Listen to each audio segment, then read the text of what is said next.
Кой не е чувал за обичаните от милиони деца, герои на Туве Янсон и преди симпатичните приятели на финландската шведскоязична писателка са се появявали около нас под различни форми и издания, но ето, че в края на септември едно малко и съвсем новородено българско издателство на име Пурко избра да ни ги представи в техния комикс вариант за радост не само на децата, но и на порасналите вече деца, техни родители.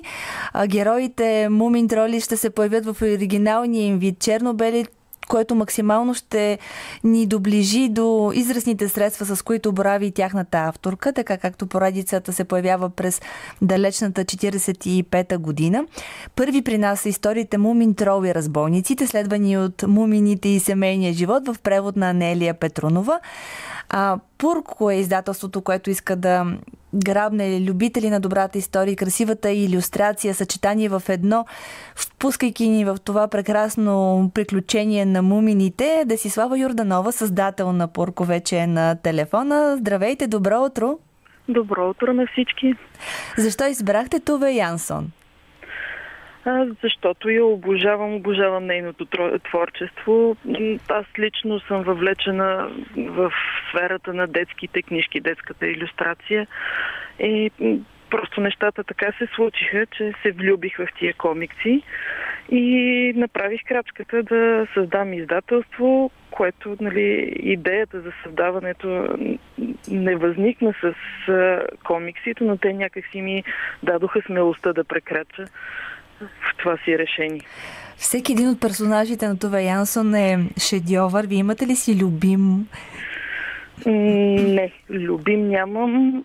Може би в определени ситуации мога да си избера някой любим, но всичките са ми любими. Те са просто много добре изградени.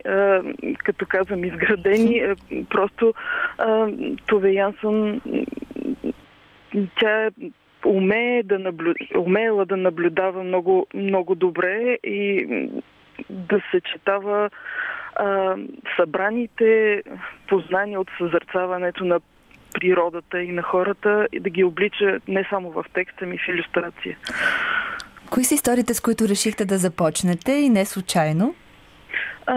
Реших да почна с първите две истории, просто да почна хронологично. Това са първата история Мумин Трол и разбойниците и втората история Мумините и семейния живот. Трудно ми беше да избера някоя друга първа и взех просто най-лесното решение да започна както е хронологично се издават книгите. Коя е тази тайна, която крият Мумин Тролите, за тази безгранична любов, която събуждат и от деца и родители?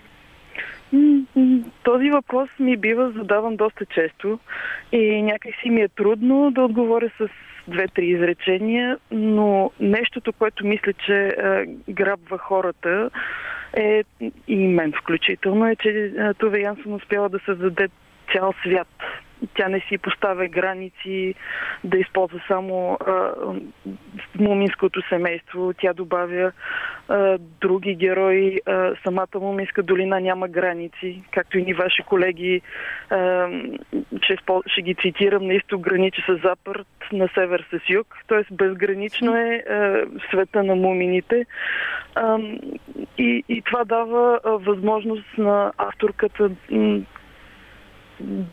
да го изпълни този свят така, както за нея е удобно, за да постигне ефекта, който търси.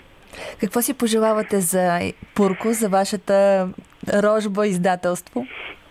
И през него да излязат много хубави книжки, най-вече комикси за деца, които прохождат в четенето. И искам децата просто да заобичат четенето с книжките, които излизат пред нашето издателство. А защо поставяте като акцент илюстрацията? С какво тя е важна на страниците на една книга? Защото специално за децата илюстрацията доста им помага в вникването на историята. На тях им трябва опора, за да намерят, за да добият смелост, за да почнат сами да търсят думичките, да почват да четат, да сричат и да наберат смелостта малко по-дълги текстове да четат. тя ги подпомага в това начинание, защото е доста стряскащо за едно дете, което почва да чете, да види една книга изпълнена изцяло с текст и тук-там с картинки. И затова си мисля, че комиксите са изключително важен инструмент, ако мога така да се изразя, в това децата да направят тази крачка, за да добият увереността да започнат да четат сами.